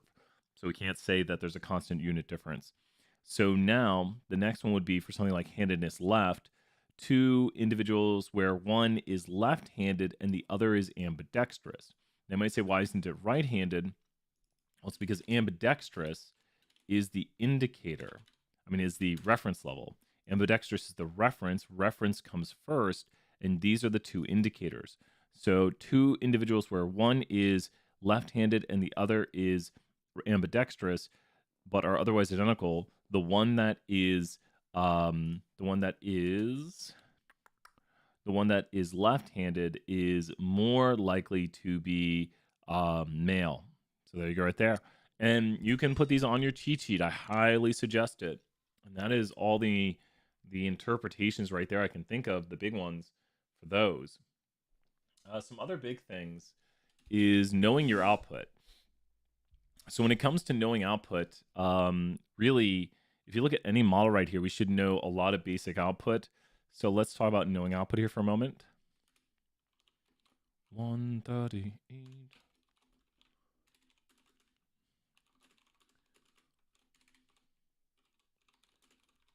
So when you look at output, confidence right here makes confidence intervals for what you just made. And these are waiting for the profile. Sure. And so these are confidence intervals for your coefficients for the model. And you don't want to see your coefficients contain 0. If you notice right here, these bottom ones do, but also those are indicators, and we really need to check indicators via the drop 1. So first off, confident creates confidence intervals for the coefficients of a model, and you can tell if a coefficient is statistically significant if the interval contains 0. This is to estimate the true coefficient of something we're using in the model. That's what confident does. And then there is the code drop 1. And then if we are doing the logistic model, we have to do test equals chi-square right here because it's categorical. And here's the p-values for each of the variables being dropped. So you can tell right here, height is statistically significant, weight is statistically significant, but handedness is not statistically significant. Notice how it's not showing the indicators right here. It's just showing handedness as a whole variable. It's doing the partial F where it removes the variable as a whole and then looks at the model with and without it and says, no, this variable's not good. So it's removing both levels of handedness. And you have to do that for categorical variables that have 3 or more levels because they bring with them 2 or more indicators. Remember, indicators are levels minus 1. So with that, we also have an influence plot. Influence plot tells us just how influential error and influence plot can't do it for logistic. Not fair. Sure, let's not do logistic then. So here's an influence plot, which shows us the influence of points right here. I guess, yeah, because can't get the studentized residual. And so we have 4 influential rows right here. Row 251, 409, 544, and 662 are very influential on this data, just barely. You need to have a high deleted studentized residual, which means you're far away from the line. You need to have high leverage, which means you're extreme in your X values. Only the regions that are right over here, only these regions right over here are the influential regions. That's why they get the stars. That one's just barely on it somehow. It's just barely in there. So only, I don't see the 4th point. Oh, there it is. It's right in here. It's just one right there, right? So there's the 4 points. And yeah, there's some other ones that are kind of largish, but those are the 4 that came back influential right there. And so yeah, those are our influential points. And we do not like things with high influence. That's why I say QQ straight enough, no outliers, because the outliers have high influence. So influence plot will show us high influence. We also have the check regression output, classic check regression. When it comes to check regression, the linear check regression shows you the following. You first see the test for linearity, where we see that we fail the linearity of GPA, we fail the linearity of weight, we fail the linearity of the overall model, we fail the linearity of we fail the p-equal spread, which is not linearity. Everything failed. But let's look at the plot. Okay, I see the normality of residuals is bad. That's your QQ plot for normality. Really bad here on the low side. A lot of bad low residuals down here. They show up easier in the QQ plot to see if they're bad, but you can also see them over here, like that 1, 2, 3 right there is that 1, 2, 3 right there. Yep.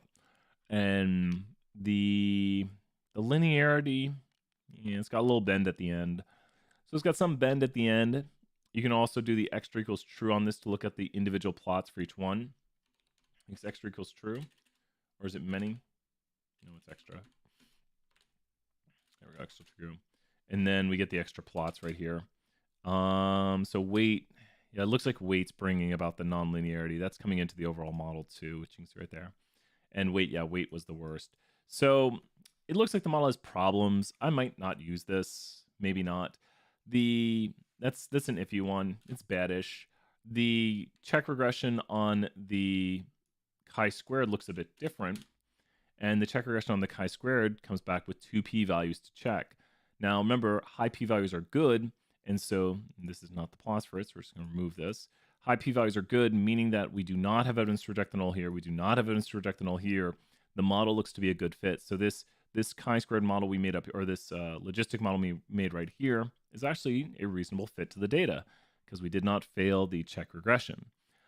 With this, we can also look at a confusion matrix, and the confusion matrix right here has false positives and false negatives.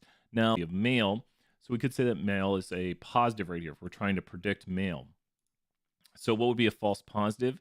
A false positive, because this is what Angel was asking about. A false positive in this context would be somebody who's predicted male who's actually female. So this right here would be a false positive. Because if we're trying to predict probability of male, then that's like, aha, we found a male. But no, they're actually female. So that's a false positive. And this right here is false negative. Because that person was male. See where it says actual male right there? So if you line it up, they were actually male, but they were predicted female. So that's an error there. The accuracy of this is the following. There's the accuracy. And can anyone in the chat compute the accuracy? Does anyone know how to compute the accuracy for this? How would you compute accuracy for this? What would be the accuracy of this model? This is one we did in class also. So the accuracy is going to be the sum of what we got correct. So these are the ones we got correct right here, divided by the total, and that is the accuracy of the model. You can also find the misclassification rate of the model by subtracting that from 1, which is the same as adding up 33 plus 46, and then dividing that by 699, which is the total number of observations. So your false positives were 33 false positives, identifying 33 people who are male who are not. Your false negatives were 46, failing to identify 46 males who were falsely identified as females. And so lots you can do with this data right here. We don't use predict function on the final too much. Trying to think what else. If you Angel, does that help right there? But there's the false positive, false negative. You might be talking about 474 AUC and everything. Because the AUC looks at when you rank with probabilities. Can we get an ROC? Might be able to get a. I wonder if we could look at an AUC graph of this. Yeah, tell me if you want me to expand. Trey was asking about Gini coefficient. I might head off here in a little bit. Just probably need some food and relax a little bit. But let's see. Let's go over. We'll talk about Gini coefficient. Trey was wondering how to calculate Gini. All right. Because Gini can be kind of used right here. We calculate something related to SVM. What do you need calculated related to SVM?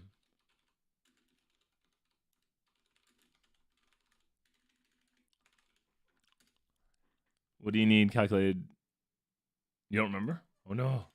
Let's look at okay, here we go. We're gonna do a little Gini calculation. So Gini is known as what?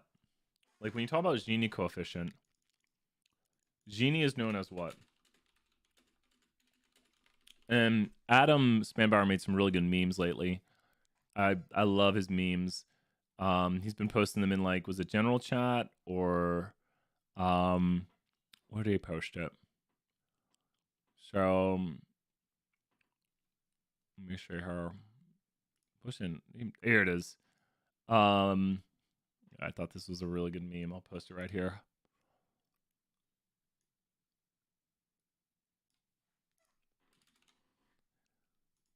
All right, this is such a great meme if you get it.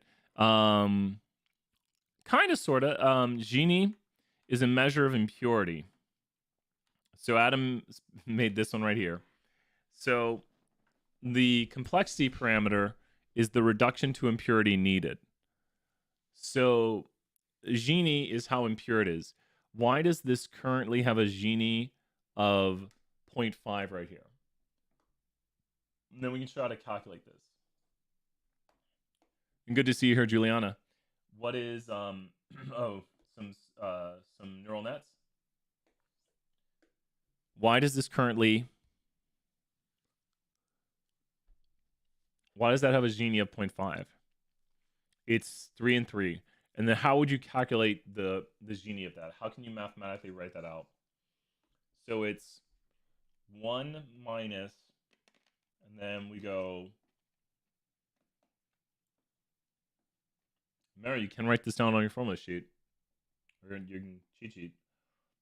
So it's total,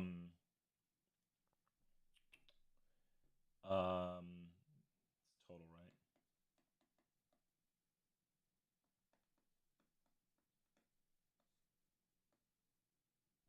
Yeah.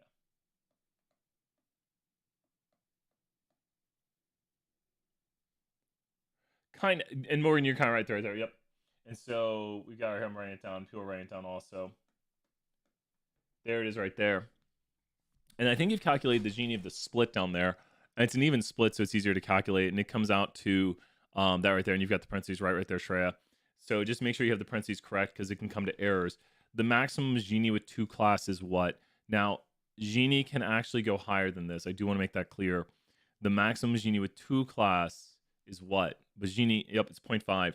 But Gini can go all the way to 1. Like it has to, you have to have more classes, but you'd have to need infinity classes, but that's another story. So Gini ranges between 0, it's like 0 up to, not including 1 technically, like 0.99 repeating.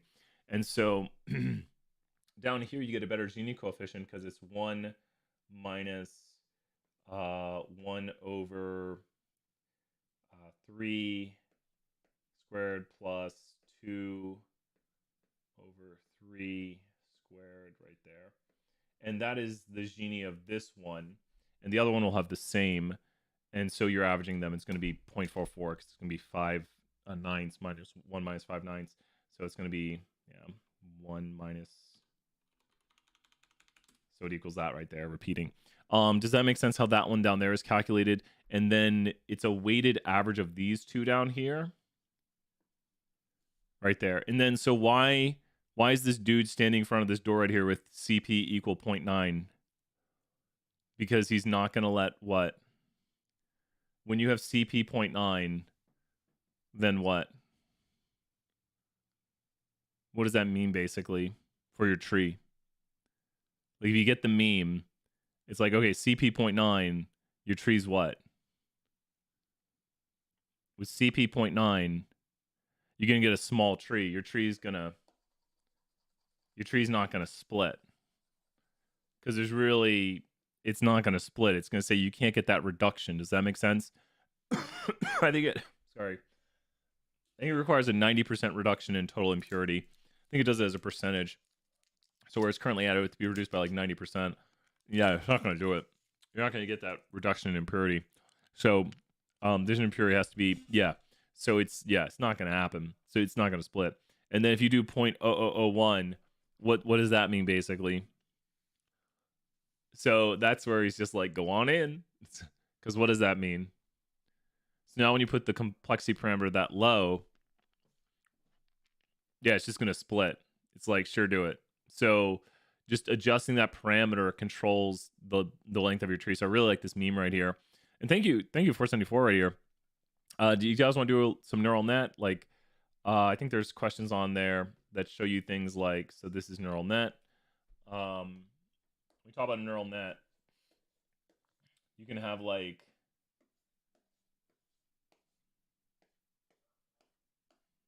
I don't even finish that up. This is really good.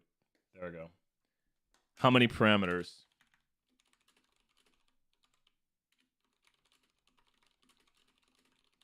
Okay, so what's going on right here in yellow?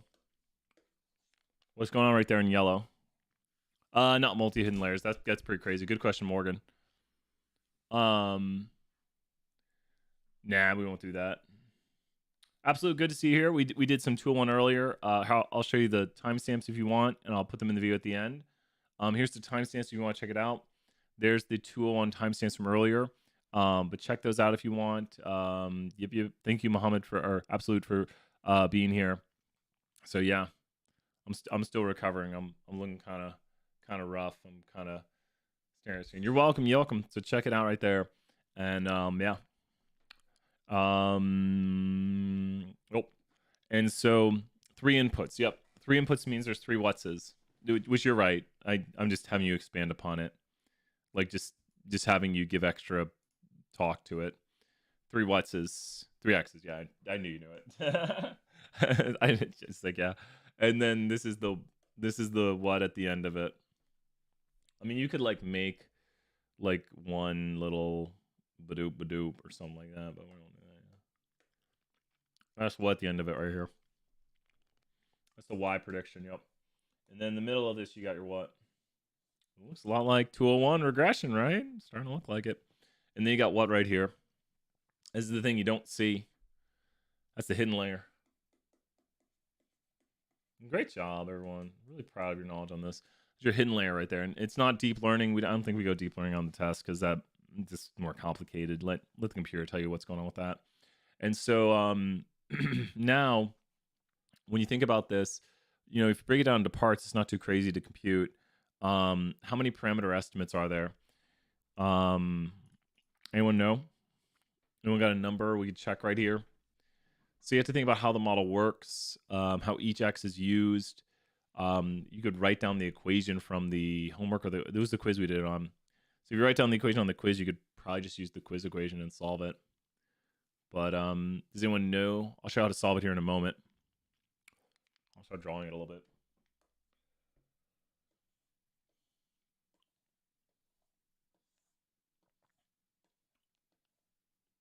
Ah.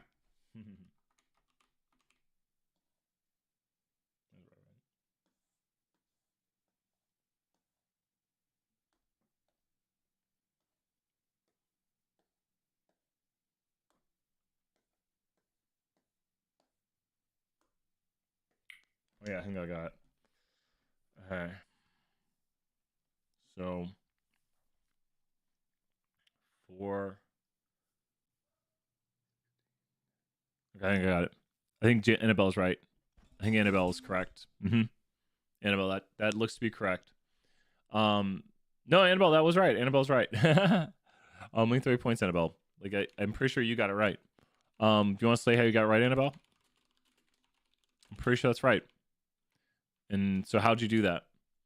So each of these guys here have 3 plus 1.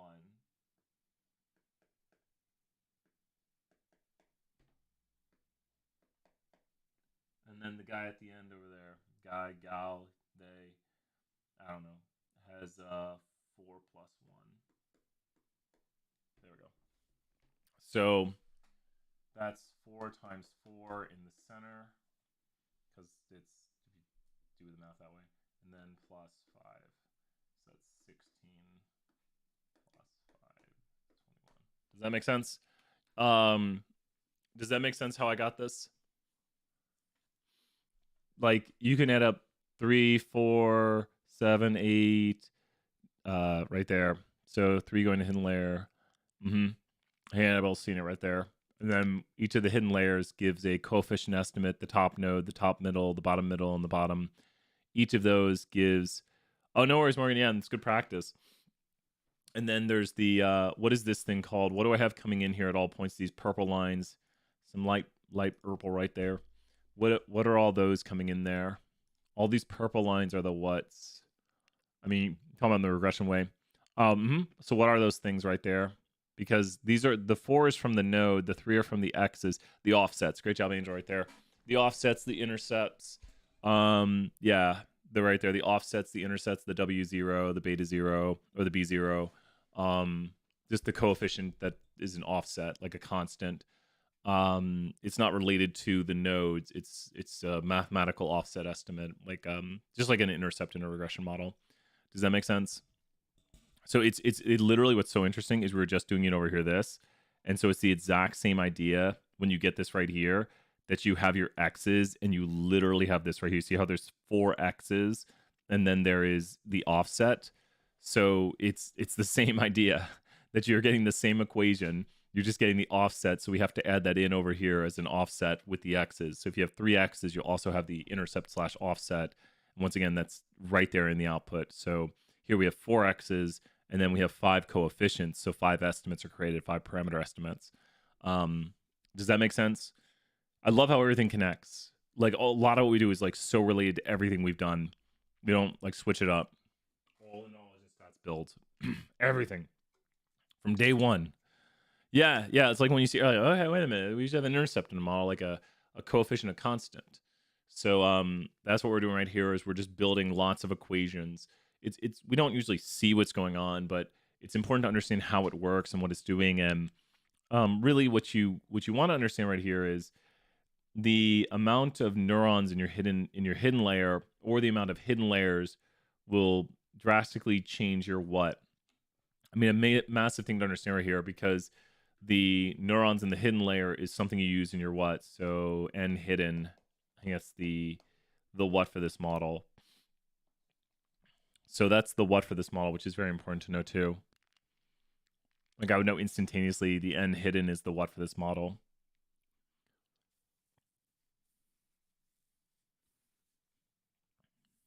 I'll be like, oh, that's the this for this model. It'll increase the amount of coefficients, and if there's more coefficient estimates, your model will take more what? You are correct right there, Morgan. Hidden layer, and the amount of hidden layers, someone might be talking about deep learning then. The n hidden is the tuning parameter we use, but if we go towards deep learning, so if you make your number of neurons in the hidden layer more, it's going to take more time, and so and you might go towards overfitting. Neural nets have a tendency to overfit anyways, but you can check. You make sure model doesn't overfit by looking at your cross validation. And yeah, it's so important to know these concepts. So like what cross validation is, why do we have it? And I think we've been reviewing that a lot. The main thing is, and I'm really proud of a lot of the reports I've been seeing, and I really want to say thank you because I've seen a few reports that really, did anyone really like writing the report? Because I've seen a few that just knocked a home run that I'm really proud of. Did anyone like write the report and was really proud of it? Turned in and was like, okay, you're welcome, Shrey. Excellent work. The report really is like the culmination of bringing your knowledge together on why it matters, because we're not here to just solve equations. You have to like understand like why we don't make a hidden layer like 100 neurons, because then it's just not going to run. It's like, like a lot of people were asking me for the project, what should I do for my tuning grid? And I'm like, whatever you want. I mean, you can just set up whatever tuning grid you want. There's no requirement for tuning grid. It's just, you can go by the notes, you can go by what you want, you can run it a few times, you can change it up, you can like investigate on certain parts of it. If you look at how I do it in class, sometimes I'll make like a really small tuning grid, and then I'll find a spot, and then I'll like zoom in on that spot, be like, oh, here's where my best model is. Now let me see what's going on in that area. But I'm just kind of over searching probably. But I like it. It's fun for me. I mean, all models are wrong, some are useful. It's all what we say all the time. Yeah. There were so many questions and so like regression, but it all worked out. Oh, I'm glad it all worked out. Well, we did a lot of 201 today. Might come back tomorrow and do some more 320. I'm probably get a little food, lay down. I'm gonna try to rest my voice. I don't want to talk too much. But with that, let me know if you have questions. I'll be replying. I've been replying to emails still, so I've been keeping up with emails and everything. Until then, bye for now. Thank you, Shreya. I could bear with it. I was very proud of those. Yay, thank you, Elena. Good work on it. And good work, Morgan, right there. Thank you so much. I'll probably be back tomorrow. Probably try to do something. Thank you, everybody. We'll try to do some more streaming.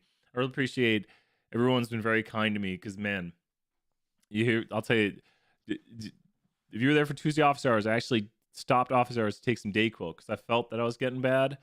And then it was like Wednesday morning I woke up and my wife, like, she's like, you okay? And I was like, I feel like I'm hungover. Like, I feel like I'm like, you ever like I hadn't drank anything, obviously. But Brian is so smooth. But like, I felt like I had a headache. I was achy. I felt hot. I felt sweaty. I felt like a truck had hit me. And I just laid in bed till like 5 p.m. Like my wife brought in the iPad, and then I was just like, and so huge thank you to my wife, and yeah, I was like, can you get me some ginger ale? Can you get me some, yeah, and then I've just got cough drops, ginger ale, juice drinks, yeah, but Wednesday was gone. Wednesday I got even a little behind on email on Wednesday. Thursday, Friday I started to be a little better, but still the nights are pretty bad. Like my sleep is not good right now. That's what's really kicking me is like I'm getting maybe 5-6 hours of good rest between coughing. So, and then like when you sleep a whole day, your body's just like, what are you doing when you want to sleep? What time? You're gonna sleep when the sun's up? You're gonna sleep when the sun's down? We don't know. What are you gonna do? So still trying to get back on a normal sleep schedule of like being able to go to bed at like 11 and then just wake up at like 7 or something and be like, thank you, Shrey, right there. Well, I'm feeling a bit better. Like this gave me some good energy. Till then, bye for now, everyone. Bye.